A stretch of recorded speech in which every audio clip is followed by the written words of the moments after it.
Então, meus nobres, vamos reiniciar a live agora. Mais uma vez, muito boa noite. Estamos reiniciando a live, porque teve um probleminha lá com o Alexandre Santos. Ele não estava conseguindo chegar aqui para falar conosco. Então, a gente está entrando agora na live sobre... E teremos democracia ainda no ano 2022/2023. A gente está aqui com o Alexandre Santos, que eu vou já mandar o convite para ele. Fica na guarda aí, Alexandre. Vou te apresentar. Engenheiro e escritor, ex-presidente da União Brasileira de Escritores, presidente do Clube de Engenharia, coordenador nacional da Câmara Brasileira de Desenvolvimento Cultural, membro da Academia Pernambucana de Engenharia e da Academia de Letras e Artes do Nordeste. O cara tem bagagem, o cara é um monstro, então vamos embora conversar com ele sobre nossa democracia. Difunda a música Legião Urbana, que país é esse? Nada melhor. Então vamos lá. Convidar meu patrão Alexandre Santos para uma conversa. Aprender sobre nossa política agora com quem sabe de verdade. Ernesto, Muito bom, mestre Alexandre. Tudo bem com você? Ernesto Viriato, é muito bom estar com você, muito bom mesmo. Você vem prestando um grande serviço à cultura e à política pernambucana. E eu me sinto muito orgulhoso de ser seu amigo e de alguma forma poder participar desse programa que é tão interessante. Olha, a honra é toda minha de contar com você aqui. Você é um mestre, você sabe disso. E num dia feito de hoje, eu acho que é importantíssimo a gente conversar e tentar entender o contexto que está acontecendo. Eu vim de preto, não que eu não use preto todo dia, mas eu vim de preto em luto pelo país que eu tenho, porque o meu país, infelizmente, eu não vejo outra perspectiva, imagem. Mas eu queria falar com você sobre nossa democracia, se a gente vai ter, se não vai ter, entender as nuances do que está acontecendo. Estás preparado para debater bem esse tema? Olha, eu acho que todo brasileiro deveria estar preparado para discutir a política nacional, na qual se inclui naturalmente a democracia e outros temas. Uma das razões do Brasil estar nessa situação de hoje é porque muitos brasileiros se recusam a se preparar para discutir temas tão interessantes. Então, se fala, por exemplo, de que não se deve discutir futebol, política, enfim, mas são temas que tem que se discutir mesmo. Na realidade, se as pessoas discutissem mais religião, por exemplo, nós não teríamos tantos pastores infiéis como temos aí. Se as pessoas discutissem mais política, não se haveria tanta manipulação como se viu, por exemplo, hoje. Ernesto, o país está esfacelado, as pessoas não têm emprego, as pessoas não têm o que comer, estão na rua gritando mito. Que mito é esse? Um mito que quer levar o Brasil para o século XVII? Né? E o Brasil está numa situação muito difícil. Eu queria realmente deixar claro algumas posições.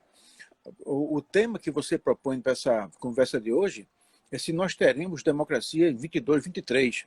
Eu espero que sim. Eu espero que sim.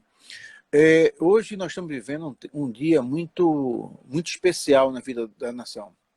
Eu não sei se você já percebeu, você e as pessoas que estão nos acompanhando, o Santo Serafim, por exemplo, não sei se está nos acompanhando, mas de uns tempos para cá, aquilo que eu chamo de turma do capetão são exatamente as pessoas que urdiram o golpe de 2016 e que estão no poder hoje, elas se apropriaram indevidamente dos símbolos nacionais, do verde e amarelo, da camisa da seleção brasileira, da bandeira brasileira, do hino nacional e agora se apropriaram do dia da independência. Eu não vou entrar agora nesse momento se o dia 7 de setembro seria melhor ou não para representar o dia da pátria, mas o fato é que o dia 7 de setembro é o dia da pátria.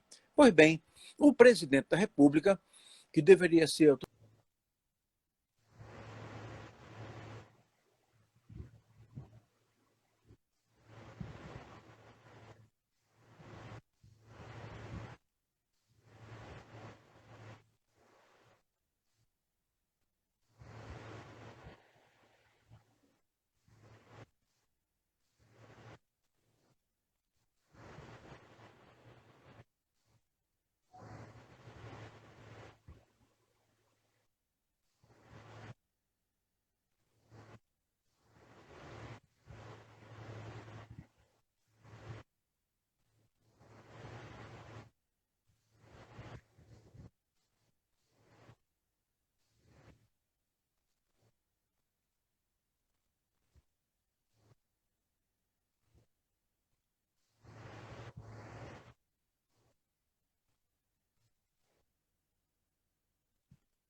especialmente na América Latina.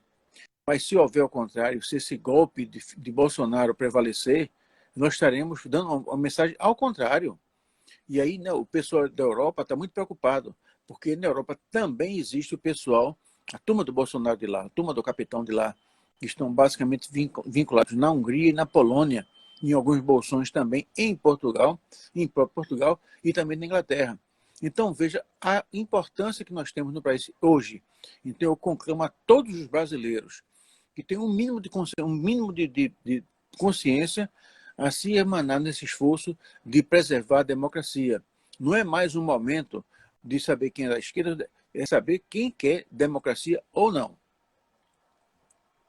Ô Alexandre, eu por ser professor, eu consigo dialogar com várias pessoas e de várias classes, de várias profissões, né, no contexto geral. E eu sei, nós sabemos que a sociedade ela é muito frágil, né?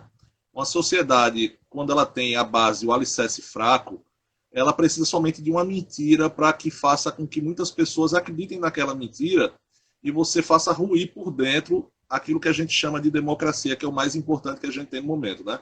Por mais que nossa democracia seja falha, ela é uma democracia. E eu acho que é mais importante defendê-la do que a gente não ter esse direito à liberdade. Então, assim, será que boa parte dessa população, por uma questão de ignorância mesmo, do contexto do que a gente sabe por Brasil, não é altamente manipulável em relação a essas mentiras que são difundidas e divulgadas? E tudo isso, Ernesto, o pano de fundo disso é a manipulação da palavra. Nós temos por aí um esquema de fake news muito poderoso, porque os maiores indicadores do sucesso ou insucesso de um governo são, por exemplo, as ruas. E as nossas ruas estão cada vez mais cheias de mendigos, pessoas que, para sobreviver, dependem da mendicância. Os carrinhos nos supermercados estão cada vez mais secos, mais vazios. Muitas pessoas não estão mais comendo carne. Esses são grandes indicadores. Pois bem, mesmo assim, as pessoas ficam nas ruas gritando que são contra o comunismo. Que comunismo? O Brasil nunca viu isso. Nunca viu, nem nunca vai ver, eu acho. Não é? Então você tem uma situação esdrúxula. Você tem uma ideia, Ernesto. A população bovina do Brasil é maior do que a população humana. No Brasil tem mais boi do que gente. Como é que se explica que pessoas não têm carne para comer? Como se explica isso? O Brasil é um dos maiores países do mundo. Como se explica que aqui no Brasil nós tenhamos pessoas que querem trabalhar a terra e não têm terra para trabalhar? O movimento sem terra é uma explicação disso. Ele se justifica a partir disso. Nós temos um déficit operacional enorme. Pessoas que não podem mais fazer feira. Eu fico imaginando, Ernesto, esse arroz salarial causado pela política do Paulo Guedes, e é bom que a gente fale um pouquinho sobre ele, vem causando com que haja um desfalque no mercado e as pessoas, os comerciantes, não tenham a quem vender. O mercado interno do país está completamente deprimido. É um mercado interno porque não tem a quem vender. Falta renda. E as pessoas ficam imaginando o quê? As pessoas estão passando fome, as pessoas não têm mais onde morar, as pessoas estão morrendo de doenças que podiam ser evitáveis, incluindo a tal da pandemia de coronavírus. Já são 580 mil vítimas. 580 mil vítimas. Naturalmente é um pouquinho mais. É um pouquinho mais. Né? É um pouquinho mais. Eu acho que é muito mais porque tem a subnotificação. Muita gente morreu. Acho que a gente está perto de 600 mil. E dessas 600 mil pessoas, pelo menos 400 mil poderiam não ter morrido disso. É natural que um dia iriam morrer, mas não disso. E mesmo assim, fica um discurso ridículo, um discurso baseado em símbolos que não são exatamente as pessoas, porque representam uma apropriação, e o Bolsonaro fica apostando nisso. Ainda bem que as nossas Forças Armadas não parecem que não estão entrando nesse discurso. Parece. A polícia ainda, né? Exatamente. As polícias ainda estão, me parece que ainda estão com ele. Mas as Forças Armadas, o Exército, a Aeronáutica, a Marinha, parece que já desembarcaram dessa nau que é furada. É furada. O Bolsonaro não tem discurso para ninguém. O Bolsonaro está levando Mas, tudo ao ridículo. Deixa. mas tem um detalhe, Alexandre, que é o seguinte: aqui o Emonte 72, ele colocou aqui, só tá com o Bolsonaro é a classe média de Boa Viagem. Eu não concordo com ele, eu vou lhe explicar por quê. Eu, por andar em muitas escolas, eu por fazer muitas aulas, eu converso com muitas pessoas de classe humilde, baixa mesmo. E muitas pessoas realmente acreditam nesses amigos imaginários que são inventados. O primeiro inimigo imaginário foi o comunismo, o segundo inimigo imaginário foi o deputado tal, aí veio o Maia, agora o inimigo da vez é o Alexandre de Moraes. E com isso ele vai tirando narrativa do fracasso dele e colocando o fracasso em outras pessoas. Então a pessoa que é humilde, a pessoa que não tem um mínimo de discernimento do que é realmente o processo do poder democrático executivo, legislativo e judiciário, acredita nessa falácia. E muitas pessoas vão embarcando nessa mentira, entendeu? E eu vejo muitas pessoas humildes ainda não entendendo o conceito. Ele sabe que está ruim, mas ele ainda acha que tem um inimigo imaginário. Porque a gente tem que lembrar, Alexandre, que a sociedade brasileira, se a gente pegar a história dela, desde o princípio, ela é uma sociedade um pouco retrógrada, ela é uma sociedade um pouco escravista, que ainda tem aquele ato de escravização. Por exemplo, o que justifica um negro, um gay ou um nordestino apoiando um cara que é abertamente fascista, pô? Não tem, entendeu, Alexandre? Lógica muito nisso, né? Concorda? Vê bem, eu queria dizer ao companheiro Emonte 72 que não é bem assim. Eu moro em Boa Viagem e estou em Boa Viagem hoje. Passei um tempo fora do Recife, no período mais duro do distanciamento social, que eu passei um tempo em Gravatá, mas já voltei para o Recife. E acabei de ouvir um tremendo de um panelaço. E o panelaço não era contra o Ernesto Viriato que estava chegando, não. O panelaço era contra o quadrúpede, era contra o presidente Bolsonaro, que é quem merece. Uhum. Todas as pesquisas de indicação de voto dizem que, se a eleição fosse hoje, o Lula teria 57% dos votos e Bolsonaro teria um pouco mais de 27%. Não é? Isso é um indicador muito forte. Então, na realidade, a gente vê muita gente, mas a gente não pode esquecer que o Brasil é um país com 230 milhões de habitantes. Então, juntar 100 mil pessoas, isso não significa muita coisa, não é? Especialmente porque muitas pessoas vão na onda. Mas é como eu digo, quando chego em casa e não tenho o que comer, quando chego em casa e não tenho o que fazer, né? Que não tem...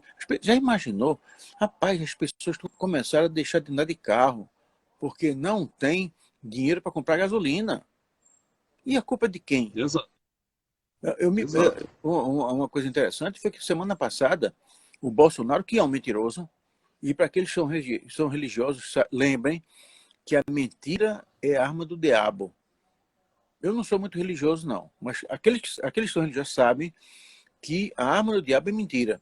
Pois semana passada, o Bolsonaro disse que a culpa da gasolina ser tão cara era de Lula. Ora, Lula foi presidente da República há 12 anos, 14 anos, 15 anos. Como é que ele é o culpado? Então as pessoas sabem que exatamente que ele é um frágil, ele tem uma capacidade intelectual muito frágil, ele não sabe ler, não sabe escrever, não sabe fazer nada, não sabe falar, e ele fica exatamente com esse pessoal que está com ele, a mentir, a ameaçar, mas eu acredito que ele vai estar mal. Eu acredito que ele vai estar mal, até porque a sociedade já começou a falar. Existem aqueles que são, e me perdoem os meus amigos, que pensam diferente, mas existem os tabacudos que ainda acham que é moda andar com fantasia de papagaio, né? E achando que aquilo é patriota, né? E não é. Eu tenho muito receio, muito medo do que está por vir nesse próximo ano, 2021. Porque, de uma certa forma, ele liberou arma para todo mundo, então muitas pessoas adquiriram arma. Ele fez o palco principal para ter uma guerra realmente. Ele está estimulando o Brasil a entrar num conflito armado entre patriotas, né, brasileiros, todos nós somos patriotas. Eu acho que entre outubro e dezembro de 2021 vai ter alguma coisa, porque ele sabe que ele vai perder, porque a tendência é que ele perde, pelo menos se não acontecer nada diferente, né? Nenhuma facada nova, nenhum atentado novo, a tendência é que ele vá perder. Então, assim, eu tenho muito receio desse ano que vem, sabe, Alexandre? Eu tenho muito receio do que pode vir a acontecer, porque a nossa democracia é muito frágil. É assim, na realidade, nós temos um sistema um sistema de radiodifusão muito frágil. Nós temos o uso da mentira como forma de... Imagine, por exemplo, que eu saio isso aqui dizendo que você roubou um banco. Tá certo isso? Claro que não, não é? Mas alguém diz, não, pode dizer porque isso é liberdade de opinião. Mas opinião é uma coisa. Mas isso não é opinião. O que eu estou falando não é opinião. Eu estou fazendo uma acusação. Então, por exemplo, hoje eu soube que uma procuradora falou num desses pronunciamentos malucos que os militantes teriam o dever de fazer uma agressão física contra o ministro Alexandre de Moraes. Essa procuradora, essa juíza, ela tem que ser punida de forma muito rigorosa, porque isso não é direito, isso não é liberdade de palavra, não é liberdade... Não, isso é uma mentira. Mentira é mentira. Nós temos aqui no nosso grupo a Soraya Santos, que é uma jurista de marca maior, ela sabe exatamente a diferença entre o que é mentira e o que é liberdade de expressão. Recomendo até que, quando você tiver uma chance, uma entrevista, porque ela realmente é uma pessoa que ela está num patamar superior de compreensão da realidade e ela poderia contribuir bastante. Também tem e também tem a Vânia Miranda também está presente. A Vânia foi presidente do Sindicato dos Arquitetos, também está presente. O seu público é um público exatamente muito, muito seleto. E conversar com esse pessoal é muito bom, porque cada um tem uma opinião muito importante, muito importante. Mas eu digo, então, nós temos que atravessar e resistir este momento. Este momento é crucial para a vida da humanidade. Não é à toa que não só foi realizado esse encontro no sábado e domingo, um encontro mundial das classes, das categorias ultraliberais e ultraconservadoras, mas também com a presença no Brasil do Steve Bannon, que foi o articulador do uso regular das fake news como instrumento de campanha e de manipulação de massas, mas também o filho do Donald Trump. Estava no Brasil até ontem, não sei se ele está ainda. Mas por quê? Porque o Brasil, hoje, é o país mais importante para essa massa. Essa massa neofascista, né? A internet do Alexandre deu um pequeno probleminha, acho que volta agora, mas seria muita honra para mim conversar com as pessoas que estão assistindo aqui o projeto, o Pernambuco Filosófico, se puderem me dar a honra de conversar com este humilde professor, vou ser eternamente grato a vocês. Então, está feito o convite a todos, a Soraya, as demais pessoas que estão assistindo. O Alexandre caiu rapidamente, mas vamos voltar muito próximo com ele. Enquanto isso, eu vou aqui lendo aqui algumas pessoas. O Thomas, boa noite, no Castelo de Cartas. Hoje ele tirou a última carta. Creio que hoje foi o dia D da situação política do infeliz. A partir de amanhã, o bicho vai pegar e vai começar a perder base aliada. Nós temos aqui o Kleber Perito, seja muito bem-vindo. Karina Maciel, Pedro, Mano, Manuel Trajano, seja muito bem-vindo. Boa noite.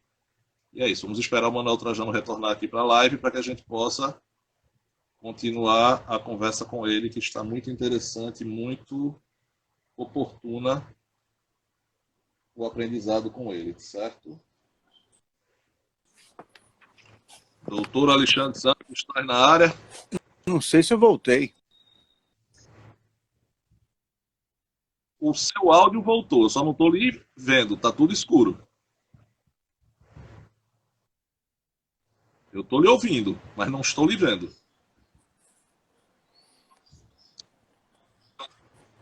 Agora eu estou lhe vendo. Eu não Seja sei se eu muito voltei, eu estou bem-vindo. vendo você. Não sei se... Agora estamos nos vendo. Alexandre, Agora? Tá. Como é vamos que lá. ficou então? Nós estamos com... Eu sei que tem... Desde. Vamos lá. Nós estamos com carne cara, luz cara, gasolina cara, gás caro, desemprego de mais de 14 milhões de desempregados. Nós temos mais de 584 mil mortes da Covid. Nós temos corrupção a rodo no governo. O que é que está faltando para as pessoas acordarem, meu amigo Alexandre?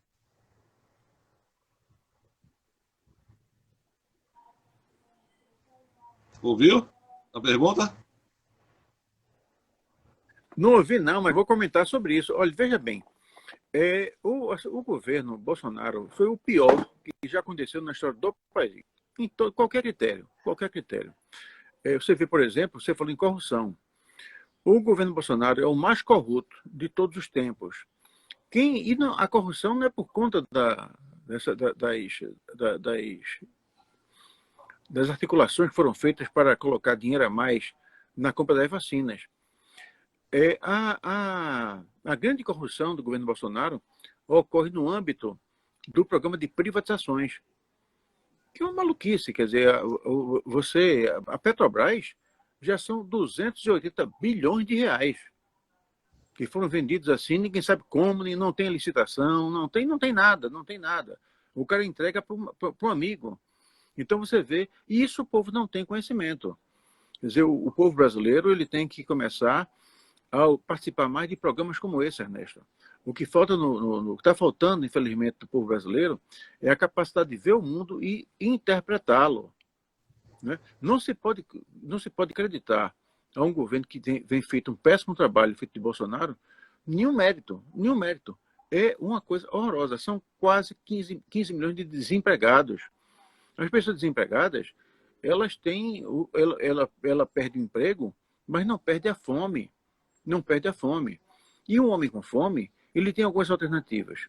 Ele pode partir para a mendicância, viver da caridade alheia, que é uma situação horrorosa. Não imagino que você na rua, na porta de uma igreja, estendendo a mão e pedindo, pelo amor de Deus, que o cara dê uma esmolinha. E está ocorrendo isso hoje. São famílias inteiras que estão nas ruas. Uma outra alternativa é partir para aquilo que são as atitudes famélicas. A pessoa com fome, partir para arrancar a sobrevivência de forma violenta. E a solução que esses caras apresentam é mais polícia nas ruas.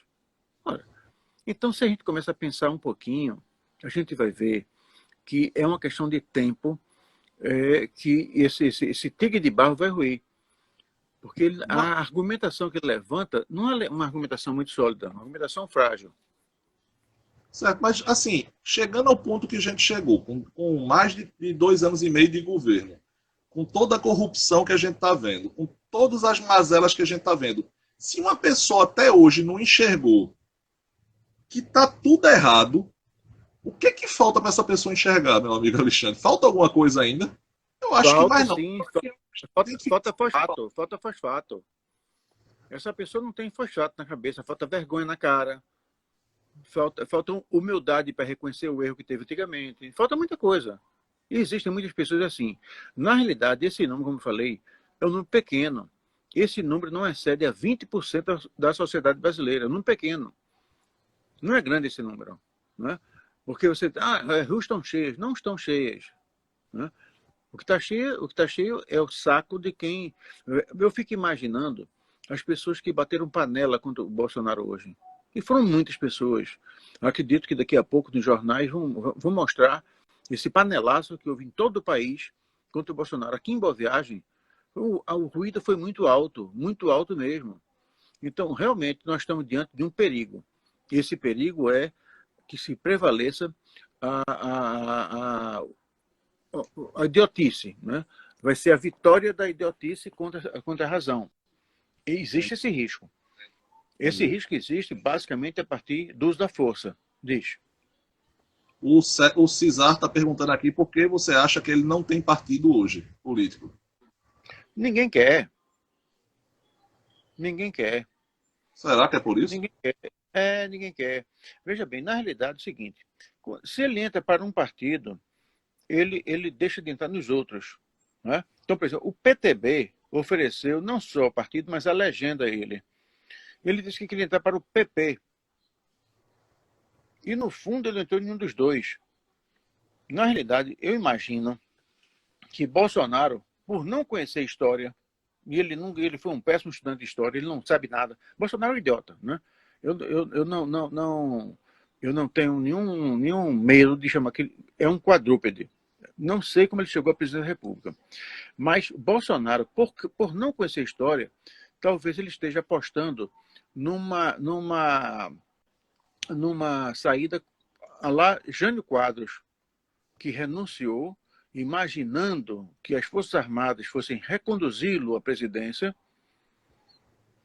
e se deu mal. O Congresso Nacional aceitou a renúncia e ele, enfim, ele saiu da vida pública, voltou depois de muito tempo a ser prefeito de São Paulo. Jânio Quadros, não sei se você não lembra disso, né? Mas exatamente, você estudou. Bolsonaro não sabe, porque ele não estudou. Ele não estudou. Então, me parece que ele está tentando fazer algo parecido, né? Começar a dizer que Lula é comunista, que Dilma é comunista, que a esquerda é comunista, que você é comunista, que eu sou comunista, e que a única solução para o Brasil é dele na presidência. Ele sabe que não vai vencer a eleição. Ele sabe disso.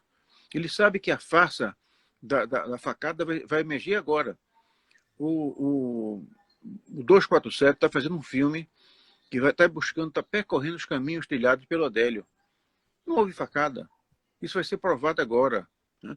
Então, veja bem, então ele não tem... Ele é um nulo.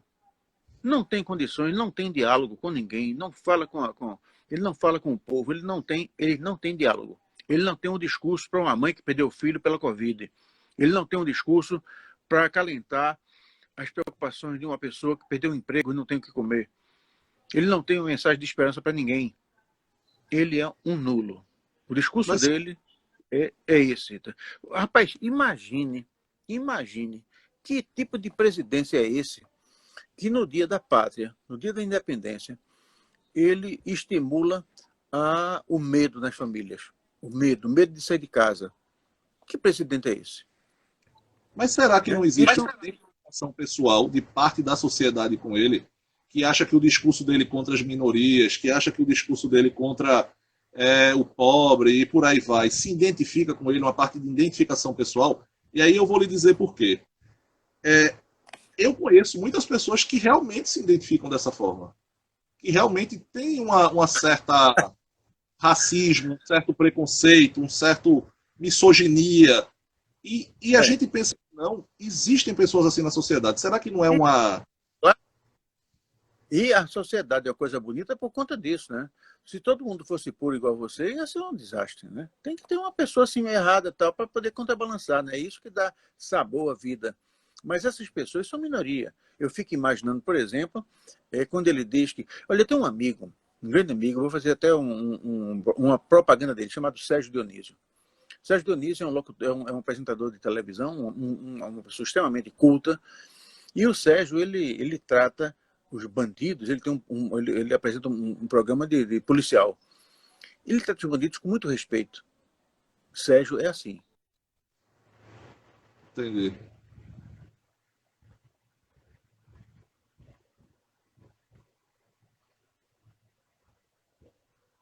Esperar a conexão voltar novamente, que a internet hoje está complicando. Deixa eu divulgar aqui, enquanto vocês estão aqui esperando o Alexandre voltar. Pessoal, esse é um projeto chamado Pernambuco Filosófico, onde a gente trata de filosofia, psicologia, sociologia, história, pedagogia, artes e cultura. Então, a gente trata desse tema, todos esses temas. Então, quem quiser e puder nos dar uma força, a gente está aqui aberto para isso. Diálogos, postagem sempre na parte da filosofia e sociologia. E é isso aí, pessoal. Quem puder divulgar para a gente está aqui para quanto mais pessoas conseguirem informação, melhor para o projeto. Então, quem puder dar essa força aí, a gente agradece pra caramba. Vamos esperar o Alexandre voltar de novo aqui para a gente reiniciar, que a internet dele hoje está dando trabalho, está dando uma dor de cabeçazinha. Alexandre, meu patrão, estás na área? Ou tu não estás na área ainda? Se estás, dás o sinal de vida. Chegou. Essa internet tá complicada hoje, hein? Olha, a Úrsula Menezes falou. Minha amiga Úrsula, enfermeira top. Minha amiga de coração. E a frase golpista de hoje? Só saio do poder morto, preso ou na vitória. Eu acho que isso é uma frase de efeito e de desespero. Ele sabe que a situação dele está complicando, ele está perdendo base de apoio, ele sabe das coisas ruins que está acontecendo no país, então ele está jogando essa frase de efeito para a população que segue ele ainda. Porque ele ainda tem uma quantidade X de pessoas que chamam ele de mito, que acham que ele tem razão, e ele tem uma parte de pessoas que, infelizmente, são altamente influenciáveis. Então ele joga essas frases de efeito para a turma que segue ele. Então, quanto mais ele puder incitar a base eleitoral dele, ele vai fazer e nada mais é do que um populismo baixo. É isso que acontece. Então, acho que é isso, Úrsula, que está acontecendo, entendeu? Acho que são frases de efeitos e que infelizmente, ele usa para a base eleitoral dele. Como outros candidatos populistas já fizeram esse processo. E aí a gente fica com o populismo rasgado e baixo que a gente tem e está acostumado. Isso é uma característica da América Latina. A América Latina tem muitos políticos populistas e muitos caudilhos, como a gente costumava falar na faculdade. Os caudilhos são complicados, porque eles se baseiam no fanatismo do povo para difundir essas ideias que, infelizmente, só prejudicam a sociedade. São pessoas com pouco conteúdo, com pouca inteligência para investimento, com pouca base realmente, e que fazem isso, se tornam heróis populares, onde as pessoas, infelizmente, seguem cegamente eles. No Brasil a gente já teve vários, e ele não é diferente destes, que já passaram, né? Eu espero que um dia a gente aprenda a tratar os políticos como devem ser tratados, que são funcionários públicos, a qual a gente paga o salário deles todos os meses, e eles devem respeito ao povo, e não o povo que deve respeito a ele. A gente deve respeito à hierarquia constitucional que ele tem, mas eles devem respeito ao povo também pelo dinheiro público que a gente paga e que eles gastam. Basicamente é isso que eu penso. E aí, Alexandre? Vamos ver agora se ele escuta direitinho. Tá me escutando agora? Agora estou ouvindo bem. Pronto. Então o que é que eu fiz? Estou ouvindo bem. Eu salvei a primeira parte da live, ela está salva no Instagram, aí a gente continua para fechar os 15, 20 minutinhos que faltavam, para a gente fechar com chave. Perfeito. Fechou? Perfeito. Pronto. Então, Ernesto, só para concluir aquela parte que eu estava falando, eu falava do Sérgio Dionísio. Então, o Sérgio Dionísio, ele é um repórter policial e trata os bandidos com muito respeito. E uma vez, nós estávamos conversando sobre o assunto, e ele disse: Alexandre, o cara é bandido, mas todo bandido tem um pai, tem uma mãe, tem um irmão, tem uma irmã, tem um vizinho. Então, tem pessoas que gostam dele e não gostam jamais de vê-lo desrespeitado. E me parece que é exatamente isso que o nosso presidente não sabe. Ele desrespeita a todos. Ele desrespeita as pessoas moribundas que estão numa mesa de UTI, à beira da morte. Ele não respeita ninguém. E isso vai juntando, e vai as pessoas que são desrespeitadas não conseguem manter fidelidade durante muito tempo. Então, ele ou dá o golpe logo, ou ele vai se dar muito mal. Porque esse discurso do anticomunismo não vai colar. Não pode esquecer jamais que o Lula e a Dilma já foram presidente do Brasil, tem coisa a mostrar. E eu não lembro de, durante o governo Lula, ou o governo Dilma, ter havido alguma desapropriação, ter havido aquelas coisas que se atribuem aos comunistas. Não, pelo contrário. Né? Todo mundo ganhou dinheiro, todo mundo, os banqueiros, os operários, todos ganharam dinheiro. Né? As pessoas viviam bem. Então me parece que o Brasil está precisando disso, precisa de uma memória. E as pessoas que devem lembrar, que devem falar para as outras, para que elas possam lembrar do que acontecia. E eu sei, por exemplo, tenho muitos amigos que são conservadores. Ser conservador não é um problema, de jeito nenhum, pelo contrário. Agora, ter memória é importante. Então, a pessoa que é o seguinte: eu vivo melhor hoje ou vivia no tempo do Lula? E esses que acusam de ser comunista, mas eu vivia melhor quando? Essa pergunta é fundamental. Eu como melhor quando? Hoje ou naquele tempo? Né? A minha casa é melhor hoje ou naquele tempo? O meu carro hoje é melhor ou pior do que aquele tempo? Naquele tempo o cara trocava de carro, que era 2 anos. Hoje o cara não pode mais trocar de carro. Né? Então eu acho que é importante isso. E isso tem muito a ver com democracia. A democracia, ela pressupõe isso, direito de escolha. Né? Coisa que durante as crises a gente não tem esse direito. A crise priva o direito à escolha. Falta humanidade nele, Alexandre? Ele não é humano. Não falta não, ele não é humano, ele não tem humanidade. Não é que falte não, é que ele não tem nenhuma, né? O Bolsonaro, ele é uma espécie de quadrúpede amestrado que aprendeu a responder coisas. Olha, tem coisas que a gente tem que dizer sempre. O Bolsonaro, o capitão Bolsonaro, ele foi para a reserva do Exército como tenente. Por isso ele ganhou um posto e passou a ser capitão. Se ele tivesse ido para a reserva no Exército como capitão, ele seria major. Ele é capitão porque saiu do Exército como tenente. Eu pergunto, um tenente tem idade para ir para a reserva remunerada? A resposta é não, porque os tenentes, no primeiro posto da carreira militar, ele sai como aspirante, vai para segundo tenente, passa 2 anos e vai para primeiro tenente. Então ele não tem idade para se aposentar. E o Bolsonaro é da reserva remunerada. Por quê? Porque ele não foi expulso. Ele saiu por doença psiquiátrica. Ele deu baixa no exército com doença psiquiátrica. Então ele é doido na forma da lei. O Brasil é presidido por um maluco. As pessoas também precisam saber disso. As pessoas não sabem. Tem filmes. Quem gosta de filmes, são vários filmes que se descobre que no final quem mandava no hospício era um ex-paciente. São vários filmes, né? Então, na realidade, nós precisamos saber disso.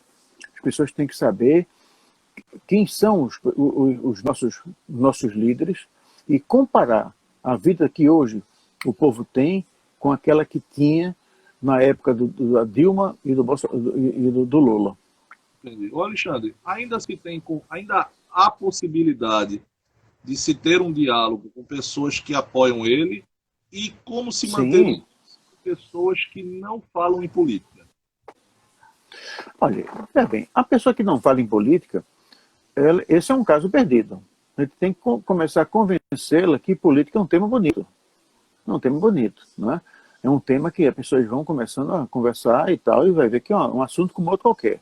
Desde que as pessoas sejam bem educadas e que não convertam isso numa briga. Existem pessoas que não podem conversar futebol, porque se é do Náutico que alguém fala bem do Santa, ele briga. Mas as pessoas bem educadas podem conversar futebol também. Então, aquelas que são alheias à política, elas têm que começar a perceber que ela vai bem ou mal em função da política. Em função da política, né? Então, ela tem que começar a ter um maior respeito à atividade política. E, naturalmente, aqueles que hoje em dia são bolsonaristas e querem deixar de ser, a gente tem que recebê-los de braço aberto. O arrependimento é uma coisa que é fundamental nas pessoas inteligentes. E nós temos que valorizar as pessoas inteligentes. Então, eu apelo àqueles que ainda são bolsonaristas que reflitam um pouco. Reflitam um pouco no país que poderá vir para os seus filhos. Lembre do passado. Lembre que quando você, nos tempos de Lula e da Dilma, você viajava à Europa, viajava aos Estados Unidos, à Oceania, à Ásia, e você era respeitado como cidadão de primeira linha. Hoje você não consegue nem viajar. Nem viajar. A gente tem para 2022 possíveis cenários de esquerda, né? Nós temos o Lula com a candidatura, nós temos com o Ciro com outra candidatura, nós temos pessoas de centro, feito Mandetta, que é pré-candidato, Datena apareceu como pré-candidato agora. Você acha que o cenário que se desenha, Lula ainda leva no primeiro turno? Olha, na realidade, Ernesto, a impressão que eu tenho é que não existe condições de uma terceira via. Então a eleição vai ser polarizada. Vai haver, se o Bolsonaro conseguir chegar ao fim, se ele não passar por um processo de impeachment antes, ele vai ser candidato e vai disputar contra Lula. Eu acredito que as pessoas vão fazer a opção logo, né? Porque se disputar contra o Lula, num cenário dessa natureza, corre o risco de perder a eleição no primeiro turno.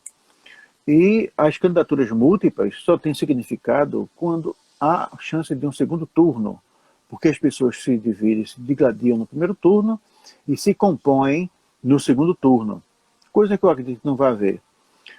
Acho que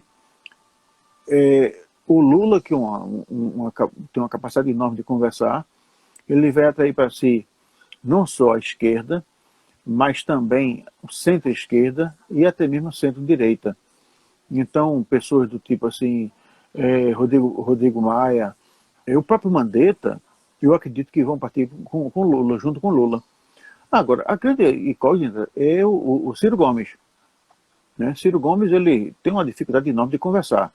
O Ciro Gomes, para quem não sabe, para quem não lembra, ele foi ministro do governo Itamar Franco, foi ministro do governo FHC, foi ministro do governo Lula, e eu não sei como ele brigou com todo mundo. Né? Então, na realidade, eu acho que tem condições.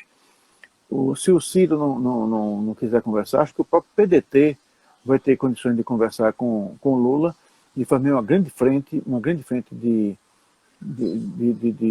cívica para enfrentar o Bolsonaro ou aquele que estiver defendendo as suas ideias. Mas você acredita realmente que Ciro possa ainda se unir com Lula para ter uma Não, o frente? Ciro não. O Ciro não. O PDT. O Você PDT. O acha? Ciro não. O Ciro, eu acho possível. O Ciro realmente o Ciro é brilhante, mas ele tem um temperamento muito forte.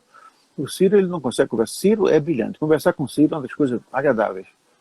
Se, eu vou ver se converso com ele para trazer ele para cá, para o seu programa, para você conversar com ele. Ele é espetacular. É espetacular. Roupa para Mas ele briga muito. Ele briga demais. Ele não consegue, ele não consegue conversar com a pessoa 10 minutos se não. Ou, a pessoa, ou adere logo a ele ou ele briga, né? Mas é uma pessoa genial. Ele, a família dele também ó, são pessoas corajosas, pessoas preocupadas com o país, mas que têm essa dificuldade de compor. Né? Então, tirando o Ciro, eu acho que o PDT ele vai partir junto com o Lula, acho. Enfim, se Deus quiser, nós vamos ter nas urnas um 2022 que vai ser muito decisivo para o país. e o E eu cenário. lembro, Pode falar. não, eu quero dizer que as pessoas que têm medo do nome esquerda, esqueça esse nome esquerda. Comece a confrontar, de um lado, os egoístas e, do outro lado, aqueles que se movem pela solidariedade. A direita é egoísta, é aquele cara que pensa primeiro nele para depois pensar nos outros. E a esquerda pensa em todo mundo. Então, E e sempre começa a conversar com as pessoas, assim, o que é que a esquerda quer? A esquerda quer vaga nas escolas para os meninos, a esquerda quer dar emprego para todo mundo, a esquerda, e começa a dizer que a esquerda quer, né? Aí faz, e a direita? Não, a direita é contra a esquerda. Você é contra uma coisa. entendi.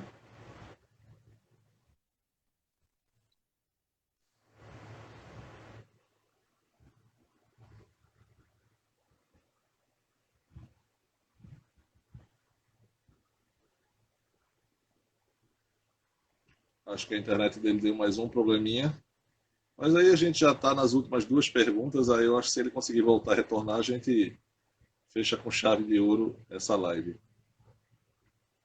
Thomas Lima, meu amigo, Thomas Lima. Ele saiu de novo, mas a gente vai fechar agora com a última perguntinha para ele, para a gente fechar com chave de ouro essa live. O tema foi muito interessante. Infelizmente a internet do Alexandre não ajudou muito hoje, mas é normal. As nossas, infelizmente, operadoras de internet aqui em Recife deixam muito a desejar. Quando é uma é outra, às vezes eu tenho duas aqui, as duas falham também, então é um problema sério. Mas a gente consegue superar isso um dia, se Deus quiser. Bom, o tema de hoje foi interessante, democracia em 2022, 2023. Mais uma vez divulgando aqui o projeto Pernambuco Filosófico, para quem puder entrar. Hambúrguer vegetariano servido, gostaria muito. Mande para mim aqui. Quando chegar aqui já vai estar, acho que com validade vencida, mas pode mandar que eu aceito. Eu ainda vou fazer o meu desjejum noturno. Então é isso, pessoal. No projeto Pernambuco Filosófico é isso. É debates e lives com temas variados, com assuntos importantes e que a gente possa sempre estar trazendo convidados interessantes para falar sobre o tema. Hoje, infelizmente, a internet não ajudou, mas, contudo, a live, o assunto foi muito interessante. A gente está falando com o Alexandre Santos, que é uma figura ilustre aqui do cenário pernambucano, a qual aprendemos muito com o que ele nos passa, porque é um cara que tem vivência, ele tem bagagem, ele já vivenciou muita coisa aqui no Brasil e no estado de Pernambuco, e é uma pessoa que tem muito a ensinar para nós. Eu acredito que ele não vai voltar mais, ó, eu acho que a internet dele realmente caiu. Mas foi interessante, a live de hoje foi muito boa. Eu queria agradecer a vocês de coração pela participação de todos. Foi muito bom conversar, a gente teve uma participação legal. E é isso, pessoal. Então, muito obrigado. Fiquem todos na paz, fiquem com Deus. A gente vai se vendo de acordo com as lives. Próxima live, dia 9/9, comemorando os 50 anos do falecido André Matos, que tem uma figura importantíssima no cenário brasileiro, a qual já passou por Recife várias vezes, tem uma história muito boa com Recife. Então é isso aí, pessoal. Forte abraço, fiquem na paz.